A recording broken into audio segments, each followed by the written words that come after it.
Welcome to Delta Sigma Theta Sorority Incorporated's Fortitude Speaks. Born from the theme Forward with Fortitude, this series is about what fortitude looks like in action.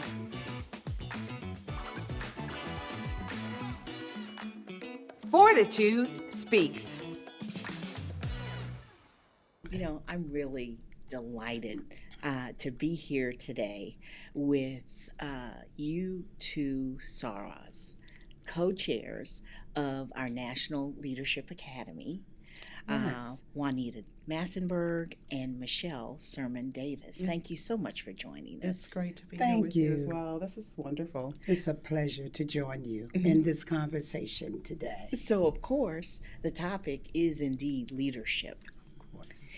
The other day at the Legislative Forum, we had the pleasure of hearing from all of our past national presidents, and in particular, there was a quote that said, "When I look out on everyone in this room, I see a leader in every chair." What does that mean to you? I love that question. National Leadership Academy, it is about developing and enhancing leaders. We lead and we focus with our mantra, leadership in DST begins with me. So we further that as we enter our 4 wonderful programs to develop those leaders.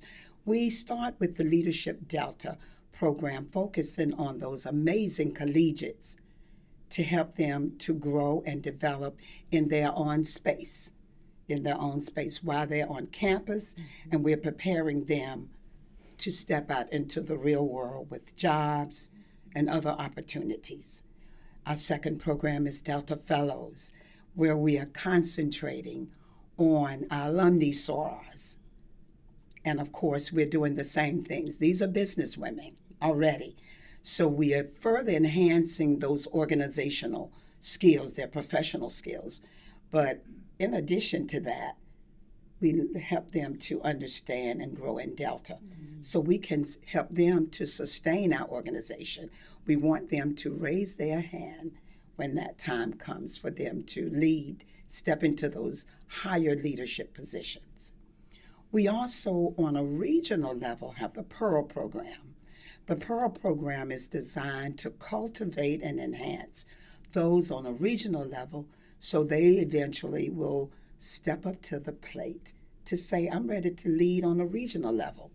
And we prepare them from many aspects to lead the region. And of course, on a chapter level, right, Michele, we have the LEAD program. And we saw the need to enhance that with chapters. So all chapters right now, Michele and I, we think that we've done a thorough job explaining that program so that chapters now are adopting that program, again, for several reasons, to enhance those sorors in each chapter. But also we need to sustain the chapter. We want them to be able to, again, raise their hands when it's time for new leadership so they have the confidence they need to lead and be the great leaders. We have those 4 programs. We're very proud of them. They've been well received, and we each year try to enhance what we are offering for the development of great leaders.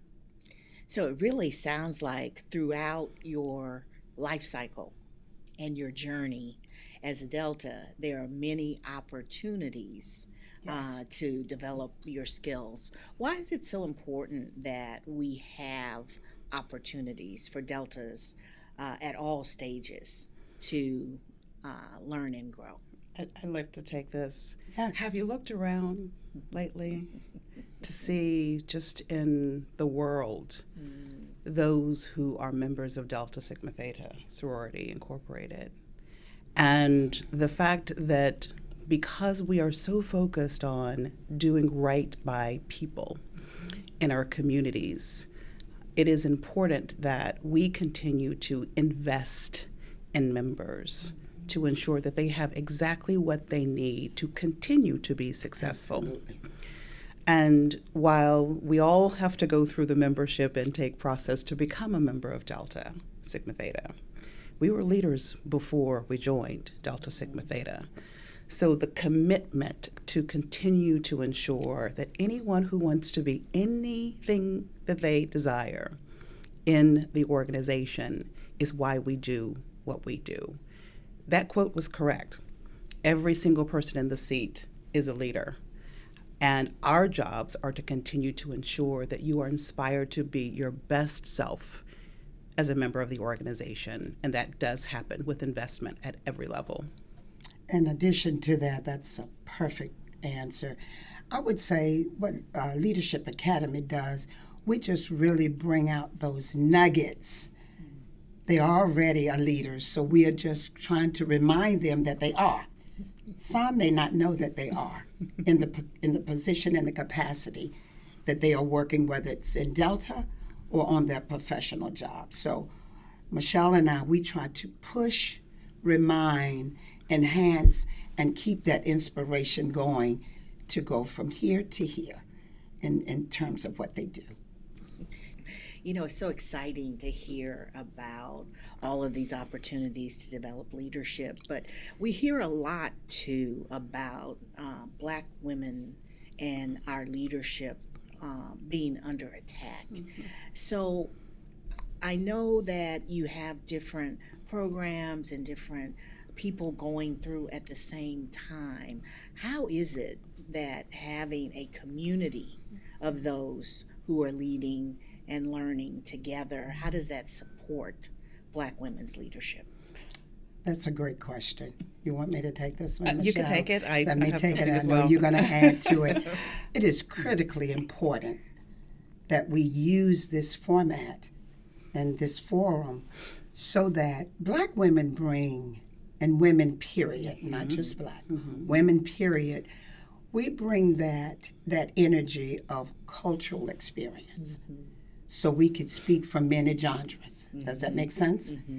We could bring to the decision making in our companies, even in Delta Sigma Theta, we have varied experiences, women do. And so to develop that gift, I call it a gift because we've had so many experiences being a female, being a woman. Now let's just resonate on that. Being a woman, we are able to bring varied experiences. So with our programs, we do use the mentoring aspect.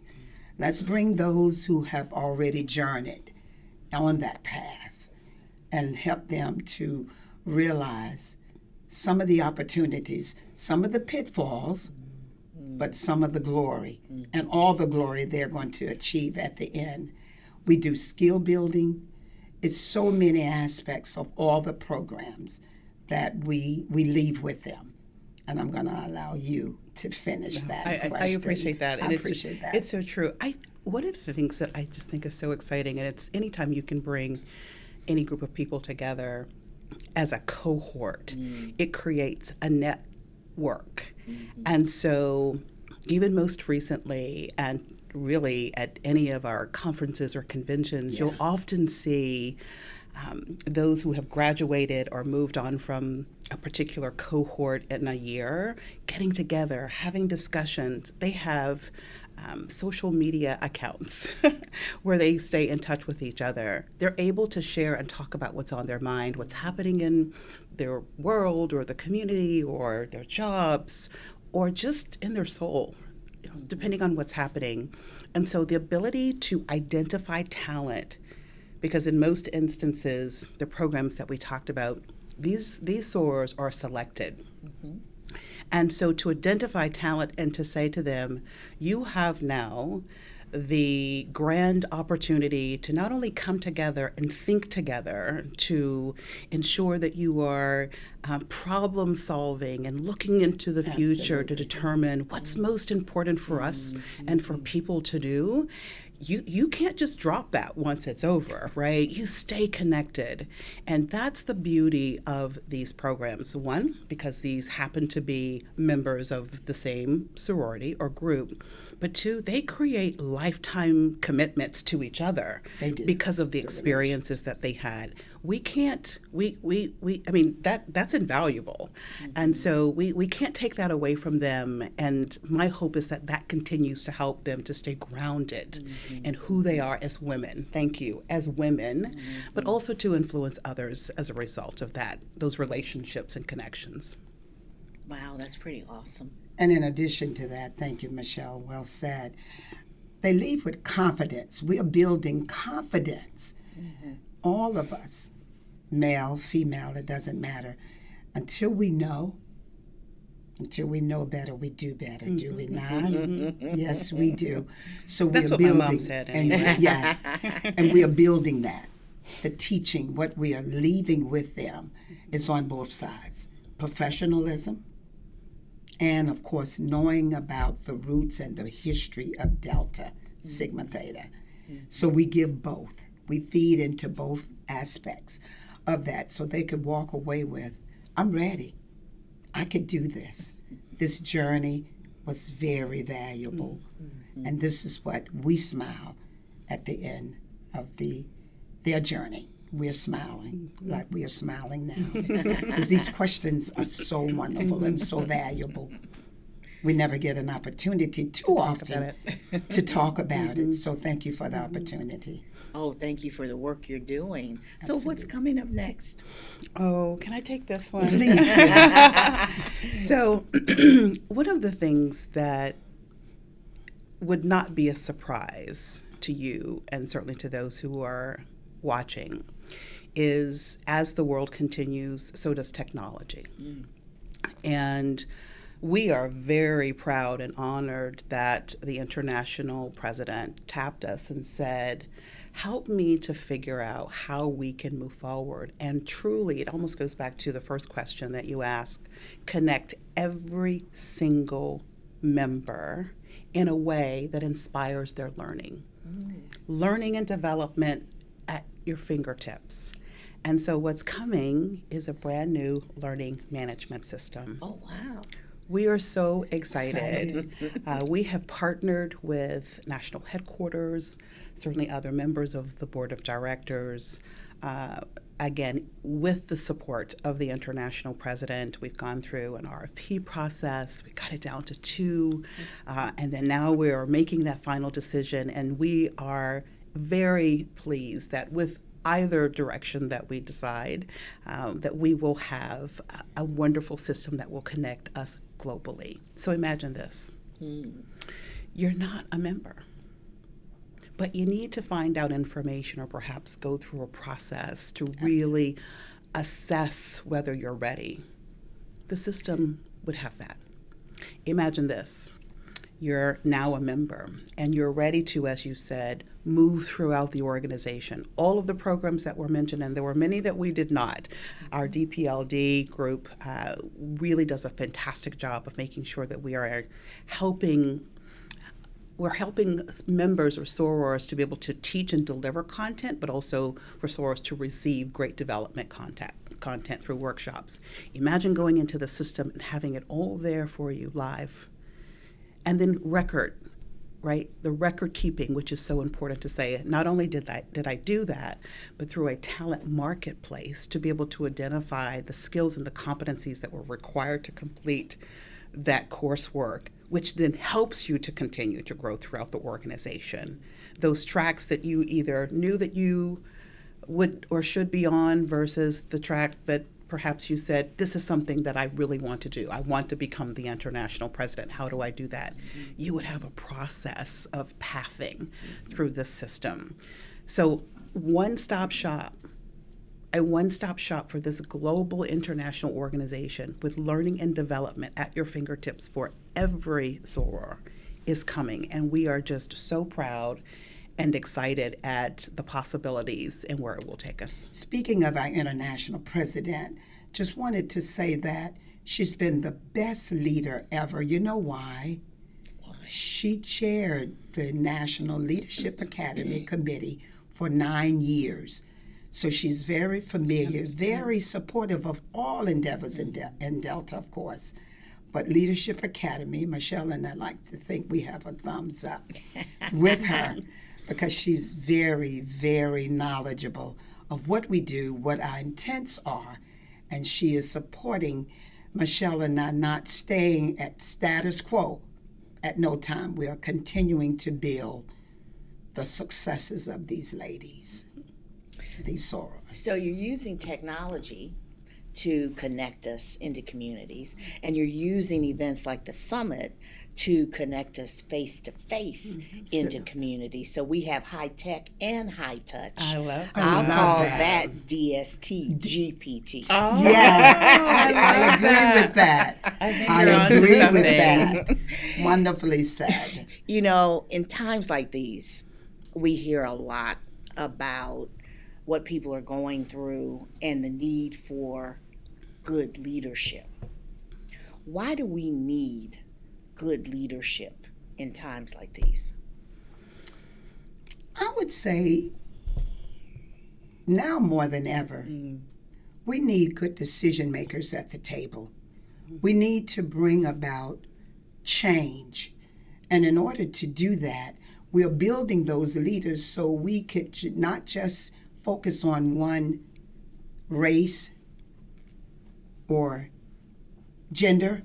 We're focusing on all people inside the sorority as well as outside. Wouldn't you agree, Michele? Yes. We are clearly focusing to build those leaders that could actually have an open conversation with any person we meet inside the organization and outside to talk about what we need to do, the changes that need to be made, and just be generally focusing on equity and love for all. That's how I'm going to end that.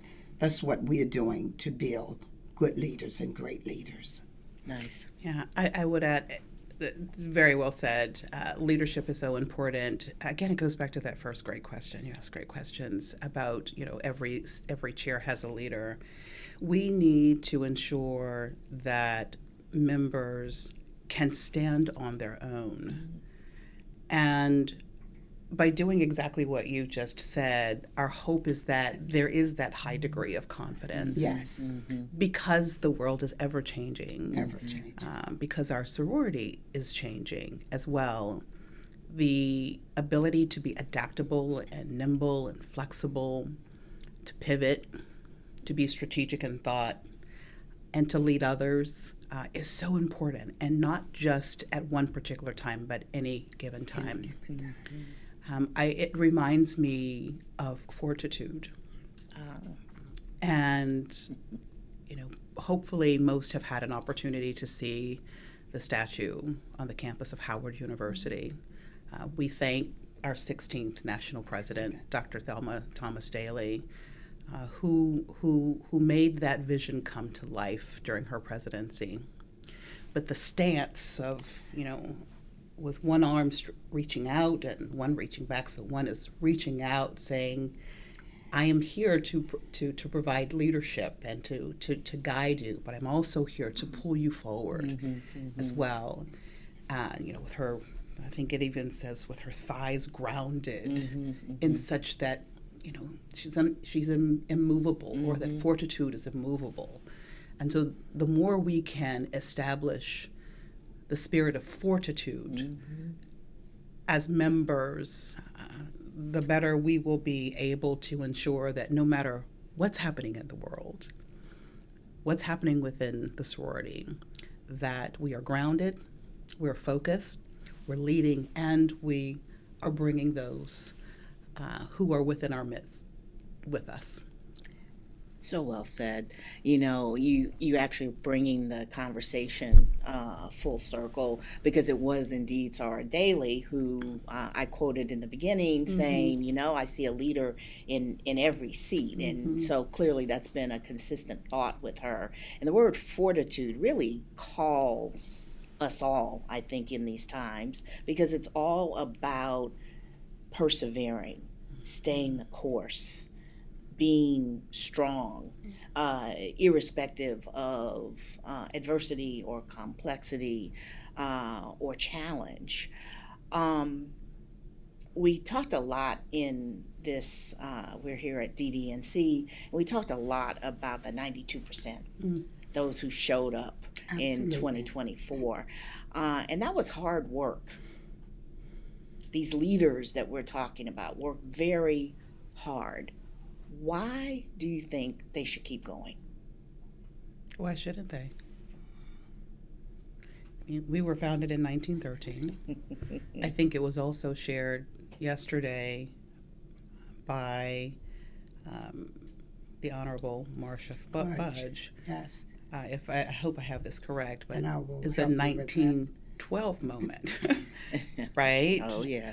And so how we think about what our founders were faced with in 1912 to make the decision to move forward and establish Delta Sigma Theta sorority to be a part of the Women's Suffrage Parade in 1913. And here we are 112 years later. I mean, if we didn't continue to move forward, we wouldn't be here. Absolutely. And so we have no choice. It is the lifetime commitment. And the process by which Leadership Academy plays the role in helping members to understand that and to galvanize it in a way that ensures that they are clear. Very clear. And that they, if they're losing their way, that they have a sister or someone to help them find their way, to be confident, to engage in experiences and activities, to participate in conventions and conferences and clusters and chapter meetings and sisterhood. All of those things are designed to help us to be reminded of why we are here to do this work. So I don't know that we have a choice. I hope not, anyway. And in addition to that, the legacy, we were given a legacy. We have to continue to build our on. That was said yesterday. We have to continue to build on that legacy.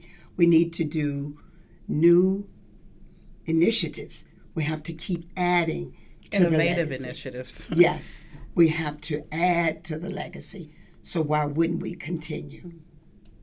Very, very important point. Brings us to my last question. Okay. When you think then about the times in which we find ourselves, in order to continue to be able to pour in and feed and help and stand with others, we have to have something in our own reservoir, if you will. So how do each of you protect your peace in these times of chaos and challenge? Prayer. It works. It does work. I know sometimes it works. feels that it's not working on the timing that we desire. But it always, I find myself at least in a moment where I can sit quietly, whether it's in the morning or in the evening, and say, wow, I got through this day and the things that were of challenge or of concern or on my heart that concerned me, they're going to be okay. I'm at peace with it. So prayer is definitely first. We talked about cohorts. And so while it might not necessarily, and this is a general statement, be a cohort, but oftentimes I find myself reaching out to members or friends, whether it's a line sister, my mother, so I'm a legacy, very, very proud of that, and to ensure that I'm regrounding myself in the fact that I have a purpose. I'm here to help others be, as I said earlier, their best selves, whether it's as a co-chair of Leadership Academy or just a member, right? And feeding into that oftentimes, again, just helps me to remain grounded that it's going to be okay. But it's not easy. No, it's not easy. It's not. It's not easy. And we're doing good work. And that there is hope. Absolutely. Yeah. Soror Massenburg? That's a good question. Great question. Because you know what it's doing for me is that we pour into those that we assist. Every now and then we have to resonate on ourselves. So thank you for just bringing that to us. This is a personal question, so thank you. For me, I try to remain grounded in all that I do. I do put God first, always. Family second. And just not to go on and on with this, those are two very important to me. But the greatest of these is love. We have to love each other against all odds. The greatest of these is love. I'm going to end right there. I was going to say there is no better way to end this conversation. Of course, we never end our conversations. But thank you so much, Sorors Massenburg and Sermon Davis, for sharing your thoughts with us on leadership. Thank you. You are so welcome. This was a wonderful conversation. Thank you. You're welcome. Thank you. Fortitude Speaks. Next time on Fortitude Speaks. Learn about Delta's mission to expand and invigorate the legacy of social action with our 26th past national president and co-chair of D4, Soror Beverly Smith, and Soror Rhonda Briggins, president of D4.